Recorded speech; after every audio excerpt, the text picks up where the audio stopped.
Topping today's news, government and opposition senators seeing things differently when it comes to the budget.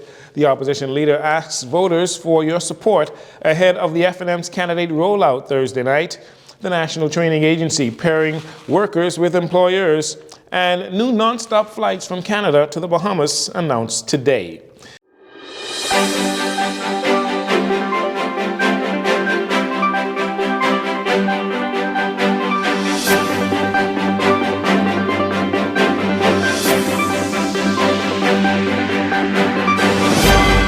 This is your JCN Evening News. I'm Jarino Saunders. Thank you so much for joining us. During his contribution to the budget debate today, Senator Ryan Pinder, who's also the Attorney General, said the former Free National Movement administration under Dr. Minnis weakened the economy even before Hurricane Dorian and COVID-19 took place. He went on to say that the Minnis administration's response to those crises made matters even worse, creating an even bigger economic crisis for the country. When we came to office, the fiscal situation was bleak. It was bleak. There was a deficit of 13.1% of GDP. 13.1%. That is an astronomical deficit that reflected the true financial situation of the Commonwealth of the Bahamas in 2021.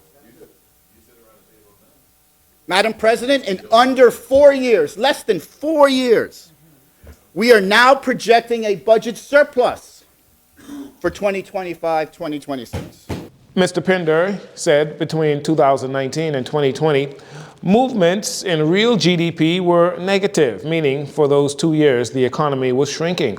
But since the PLP administration took office in 2021, September 2021, they have turned the tide, focusing on recovery and economic growth.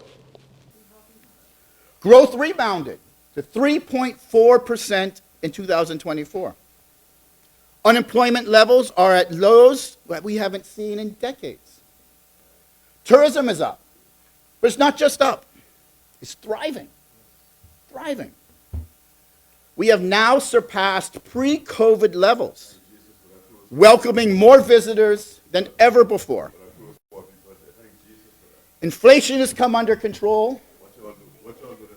After peaking at over 5.6% in 2022 because of external influences, inflation has now fallen to under 1% by the end of 2024 and continues a trend downward.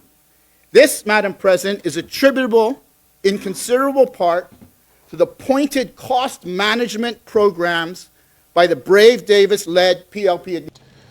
Pinder said the economic growth has been a result, in part, to the PLP's disciplined fiscal tax policies. Meanwhile, Free National Movement Senator Michaela Barnett Ellis argued that the PLP has not been completely honest in their budget debate. She asks, how is it that the administration can brag about increased revenue and positive economic outlooks, but on the ground, the people are just not feeling the economic boom? She says this budget is not for the people, but for those who are politically connected.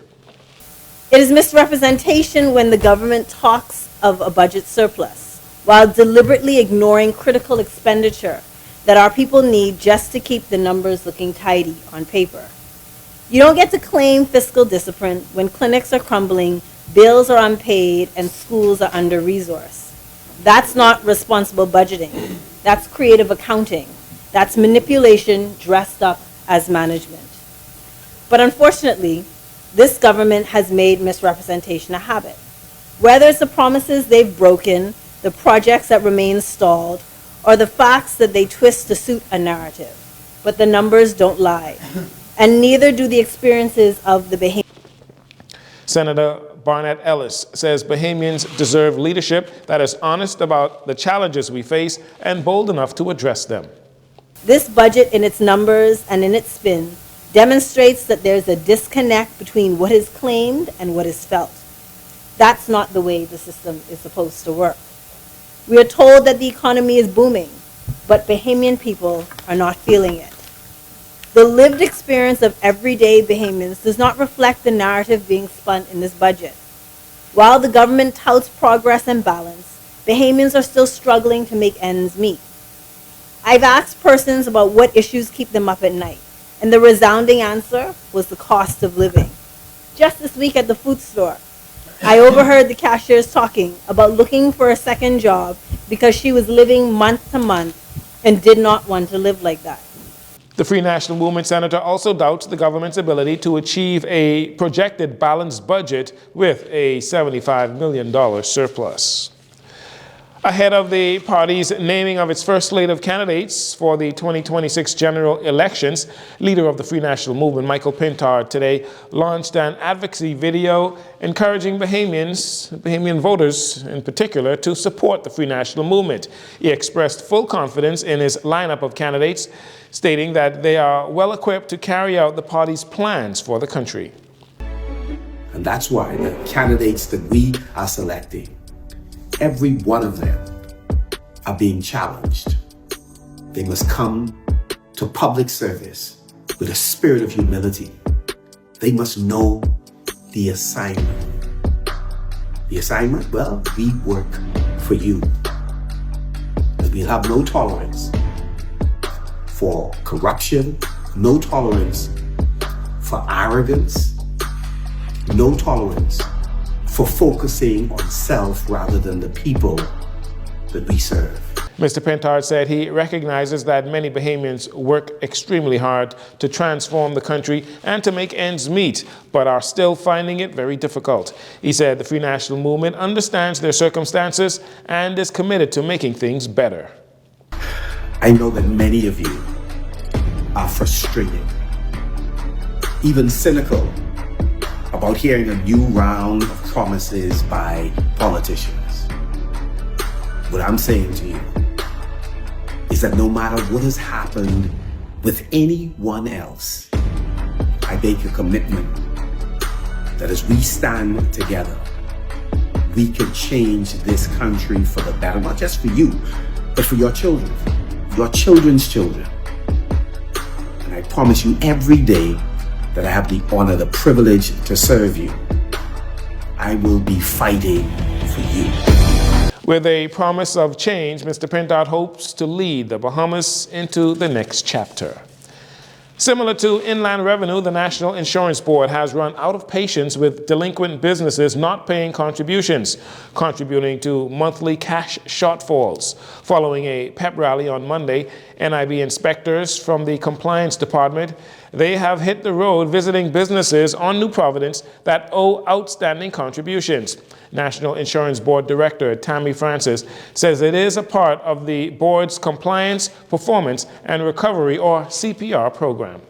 It's no secret at the moment that we have a challenge with regards to our expenditure versus our revenue.